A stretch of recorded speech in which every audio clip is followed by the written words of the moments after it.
Son zamanlar ən çox danışılan mövzulardan biri dini məsələlərdir. Bu mövzuların ən məşhurlarından biri dini hökmlərə və alimlərə tabe olmaq məsələsidir.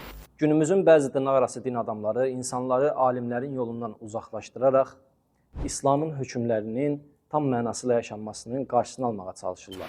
Modernizm, yenilikçilik, Qurana tabe olmaq adı altında insanlara ibadət etməyən, mənəvi dəyərlərdən uzaq insanları ideal insan kimi çatdırmağa çalışırlar. Bunların hər birinin dediyi ortaq bir söz var ki, o da Quran bizə kifayət edər, heç bir izaha və şərhə ehtiyac yoxdur. Bunlara görə heç Peyğəmbərin sözlərinə belə ehtiyac yoxdur. Çünki onsuz da onlara görə Peyğəmbərin vəzifəsi sadəcə ona bildiriləni insanlara çatdırıb, sonra da ölməkdir. Digər tərəfdən bunu deyən insanların Quranı düzgün anlayaq, əsl İslam budur şüarları ilə kitablar yazdığını görürük. Təkcə bununla da qalmır. Sosial şəbəkələrdən müxtəlif məqalələr vasitəsilə İslamı insanlara anlatmağa və Quranı izah etməyə çalışırlar.